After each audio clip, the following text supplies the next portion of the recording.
Bem-vindo ao seu espaço agora oficial do Colégio Loyola. Tem mais de alternativo, não, agora é oficial. Você agora está dentro do Colégio Loyola, junto comigo. E a gente vai continuar falando de triângulos e hoje nós vamos falar de sevianas notáveis. Vocês acham que nome horroroso que é esse? Calma que eu vou explicar um pouquinho. História da matemática.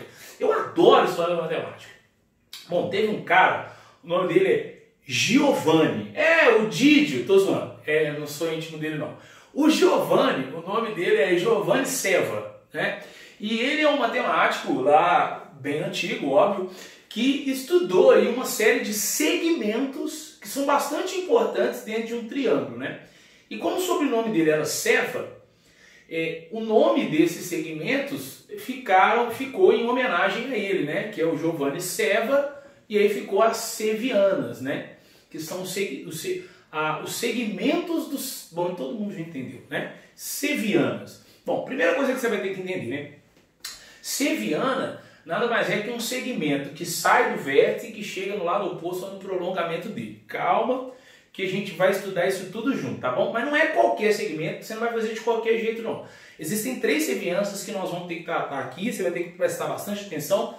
Você vai usar esses segmentos aqui, que a gente chama de seviana, até o final dos tempos, tá bom? Então vem aqui comigo, ó. Então, a primeira que a gente vai estudar são as medianas, ou a mediana, né? O que é a mediana? Deixa eu pegar minha régua aqui, né? Olha só, o que ó. A mediana é um segmento que sai do vértice. Vamos dar nome aos vértices aqui? Para ficar bonitinho, né? Ó, vértice A, vértice B e vértice C. Primeira coisa, lembra que é ponto médio. Ponto médio é o ponto que divide o segmento ao meio. Isso é uma coisa bastante tranquila, né? Então, olha só. O segmento, vamos supor que o segmento BC mede, sei lá, 8 centímetros. Na hora que você determinar o ponto médio, vai ficar 4 para um lado, 4 para o outro. Tudo bem? Ponto médio. Ponto que está no meio. Tranquilo? Se a gente unir o vértice ao ponto médio do lado oposto, a gente forma esse segmento vermelhinho aqui, ó, que a gente vai chamar de mediana. Bom, essa mediana aqui é a mediana relativa ao lado BC. Por quê? Porque ela sai do vértice A e chega no ponto médio do lado BC. Tudo bem? Bom, se a gente pensar de forma prática, né, cada lado tem um ponto médio e aí eu vou conseguir desenhar a mediana para cada lado, né? Então vamos supor que o lado AB aqui meça 10 centímetros, né? Então tá bom. Beleza, então o ponto médio está aqui, ó. Vou chamar de ponto médio 2, tá bom? Se eu vier aqui, vou até colocar uma corzinha diferente, né? Se eu vier aqui desenhar essa seviana que sai do vértice C e que chega lá no ponto M, a gente vai ter a mediana relativa ao lado AB. Felicidade fraterna no coração. Vamos desenhar a última, né? A última mediana, que vai chegar no ponto médio do lado AC. Felicidade. Beleza. A mediana sai lá, vai chegar lá no ponto médio. Aqui, ó. Que coisa linda, né? O desenho ficou até que ficou bonitinho, cara. Ficou bonitinho. Então, olha só. Se a gente desenhar, né, as medianas que chegam, os segmentos que saem do vértice chegam no ponto médio, a gente sabe, então, que cada um desses segmentos se chama mediana. Presta atenção agora, hein? Presta atenção agora que o negócio vai ficar bonito. E essas medianas, você deve ter observado, elas se encontram num pontinho aqui, ó. Carinhosamente, a gente vai chamar isso de ponto G. Por que G, Chanchão? Primeiro, esse ponto G ele é chamado de baricentro. E a gente vai dar o nome dele com a letrinha G porque para lembrar a propriedade dele, que é o ponto de gravidade do triângulo, o ponto de equilíbrio do triângulo. Então vamos lá? Esse pontinho aqui, ó, o nome dele é baricentro. Vou colocar com uma corzinha diferente aqui, vou colocar de verde, tá? Então é o baricentro. Deixa eu colocar baricentro. É o ponto de encontro das medianas. E a letrinha G é porque ele é o ponto de gravidade do triângulo. Legal isso, né? Por exemplo, imagina que um marceneiro lá, ele está construindo uma mesa com tampo triangular e ele quer inovar e quer apoiar o tampo dessa mesa num único pé. tá? Ele não quer ter 3 pesos, ele quer um só. Aonde que ele vai ter que apoiar o tampo da mesa triangular? Tem que ser no baricentro, porque senão o triângulo vai cair. Tudo bem? Então, mediana, segmento que sai do vértice, chega no ponto médio lá do oposto. Quantas medianas o triângulo tem? 3. Ponto de encontro delas, baricentro. Felicidade fraterna? Larguei de mão aqui então as medianas e vamos falar da bissetriz. Bom, bissetriz você já conhece, né? Bissetriz é aquele segmento que divide o ângulo no meio. Por incrível que pareça, dividir o ângulo no meio é uma consequência da propriedade da bissetriz. Porque, a rigor, a bissetriz seria um conjunto de pontos equidistantes dos lados. O que você... Calma, que eu explico. Vamos pensar só no ângulo primeiro, porque é mais fácil, tá bom? Olha só o que acontece. Bom, é uma vez aqui um ângulo. Então, pega aqui um triângulo. Vamos dar nome para os vértices? Vamos dar nome? Aqui, ó. Vértice A, vértice B e vértice C. Olha que felicidade. Muito bem. Aí era uma vez um ângulo. Quanto que mede esse ângulo aqui? Aí eu fui lá com o meu objeto poderoso de medição, que é o transferidor. Fui lá com o meu transferidor e medi esse ângulo aqui. Aí verifiquei que esse ângulo aí, ele mede 40 graus. Beleza, ele mede 40 graus. Aí eu venho aqui e vou desenhar aqui a bissetriz desse ângulo. Bom, a bissetriz inicialmente a primeira ideia que a gente tem de bissetriz é essa, né? Ela divide o ângulo no meio. Mas a bissetriz, então, se esse ângulo medir 40, né, vai ficar 20 para cima, 20 para baixo. Felicidade fraterna. Então, a gente vai colocar essa marquinha aqui, ó, só para dar a ideia de que o ângulo é igual mesmo, tá? Essa bissetriz é a bissetriz relativa ao ângulo B. Ela divide o ângulo B ao meio. Agora, o legal é que toda bissetriz ela tem uma propriedade, né? Qualquer ponto que você pegar na bissetriz aqui, ó, a bissetriz é equidista dos lados. Você deve estar estranhando porque eu desenhei uma circunferência ali, daqui a pouco você vai entender por quê, tá? Mas você entendeu essa historinha que eu acabei de falar? Qualquer ponto que eu pegar da minha bissetriz, ele tem uma propriedade muito legal. Ele é equidista dos lados do ângulo, né? Então, por exemplo, se eu pegar esse ponto aqui aleatório, se eu medir a distância dele até o lado AB e for, por exemplo, 7 centímetros, a distância até BC também vai ser 7 centímetros. Então, qualquer ponto que você pegar aqui, ele é equidista dos lados. Ótimo! Como a gente tem 3 ângulos internos, então a gente vai ter 3 bissetrizes, né? Então a gente vai ter, se eu pegar esse ângulo A aqui, ó, e pegar lá o segmento que divide o ângulo A ao meio, a gente vai ter aqui outra bissetriz, que é a bissetriz relativa ao ângulo A. Por exemplo, se o ângulo A ali medir 80, né, vamos colocar ali, ser 90, por exemplo, então vai ser 45, 45. Se for 80, vai ficar 40, 40. Legal. E a gente tem a última bissetriz aqui, porque o meu triângulo tem 3 ângulos internos, né? Então tem o ângulo C aqui, e aí a bissetriz do ângulo C. Aí o legal é o seguinte, é você entender agora por que eu desenhei essa circunferência. Então esse ângulo aqui vai ser igual a esse aqui. Legal. Por que eu coloquei aquela circunferência ali? Porque, primeiro, as bissetrizes vão se encontrar nesse pontinho aqui, ó, que eu vou chamar de pontinho I, que é de incentro. Felicidade fraterna? Incentro. Então as bissetrizes se encontram no incentro. Por que ele é chamado de incentro? Deixa eu escrever aqui, ó. Incentro.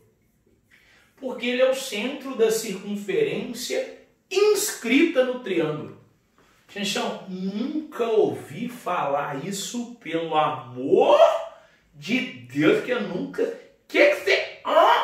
Calma, calma, eu vou te explicar. Para uma circunferência estar inscrita, nós estamos começando a ficar chique, né? Para uma circunferência estar inscrita no triângulo, ela tem que estar dentro do triângulo, e ela tem que encostar no triângulo num pontinho só. Esse pontinho, aonde a circunferência encosta em cada um dos pontos, ela vai dar só dar uma encostadinha só, tá? A gente chama de ponto de tangência, tá? Então, para uma circunferência estar inscrita, ela tem que tangenciar os lados. O que é tangenciar? De forma bastante prática aqui, simples, é encostar no lado num pontinho só, tá bom? Por que então que o ponto de encontro das bissetrizes é o incentro. Por quê? Porque, como eu havia dito no início, todos os pontos da bissetriz têm a mesma propriedade. Eles equidistam dos lados, né?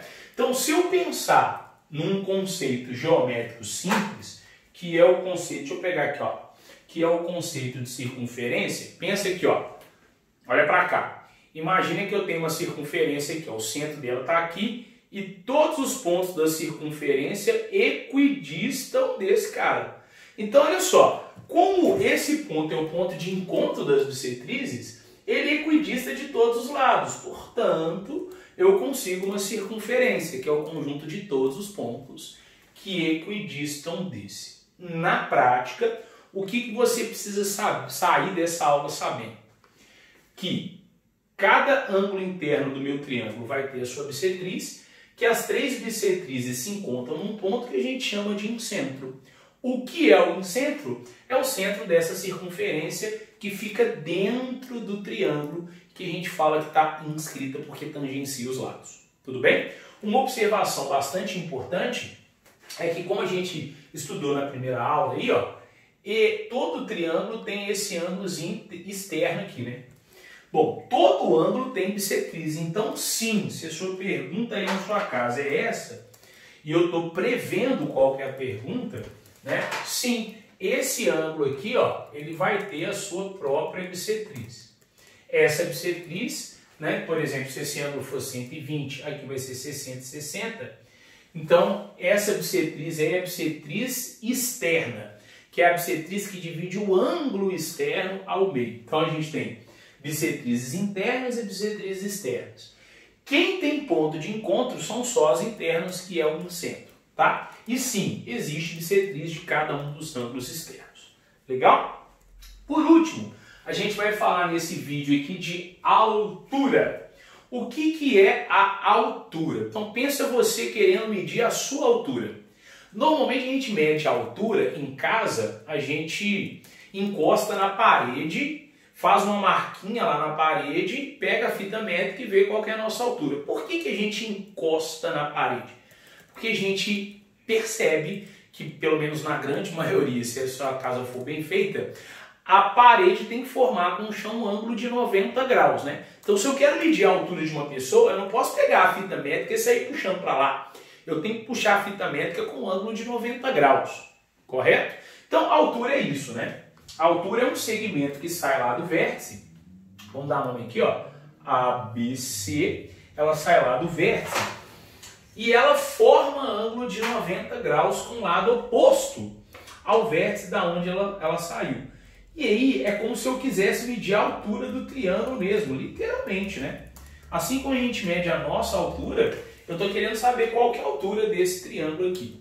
Acontece que o meu triângulo eu posso ficar girando ele, né? Meu triângulo está desenhado aqui, eu posso ir girando ele lá na minha mesa, lá no caderno, na folha que você desenhou o triângulo, né?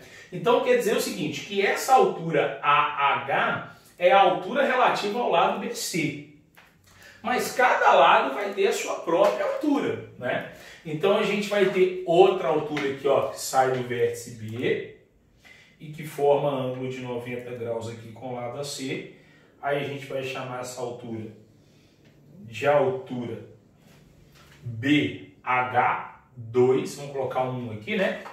BH2, AH1, duas alturas. E faltou eu desenhar a altura relativa ao lado AB. Beleza. E mais uma vez a gente vai perceber que as alturas vão se encontrar aqui, ó, num pontinho aqui. Vamos colocar aqui, ó, H3, e elas se encontram num pontinho. Esse ponto aqui eu vou chamar de ponto O. O nome dele é ortocentro. Nossa, que nome horroroso! Eu tenho uns amigos aí que não tem nome muito bonito não, mas eu continuo gostando deles, né? O que pode fazer?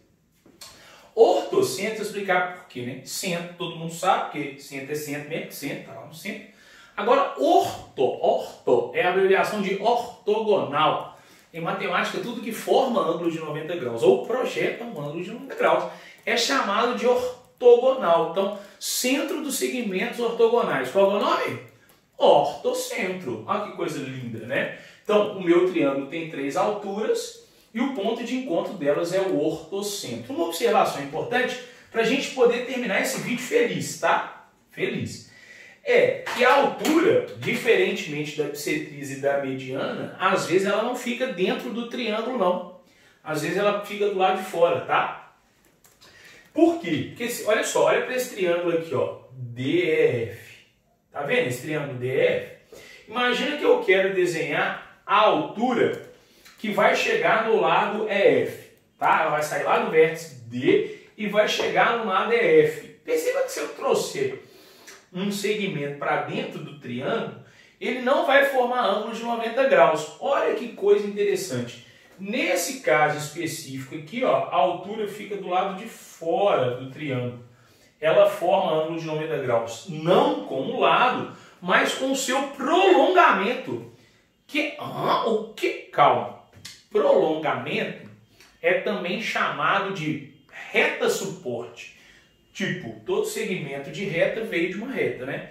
Então, esse segmento EF veio de uma reta. Se você continuar a reta, esse pontilhadinho aí, né, que é continuar da onde ele veio, é chamado de prolongamento. E aí a gente vai ter uma altura externa. Essa altura externa, ela só vai acontecer em um caso específico. Quando o meu triângulo for obtusângulo. Vocês estão percebendo aqui, ó, que esse ângulo aqui é maior do que 90 graus, aí sim a gente vai ter uma altura externa. Xexão, mas aí não vai ter ortocentro, não? Vai ter ortocentro sim. Se você está curioso para saber qual é o ortocentro de um triângulo obtusângulo, dá uma olhadinha aí no seu livro. Eu vou colocar aqui também nos exercícios que eu vou propor para vocês a figurinha do ortocentro quando ele fica do lado de fora do triângulo, beleza? Espero que você tenha entendido todas as sevianas. Te espero no próximo vídeo. Um grande abraço do Xexão e fui!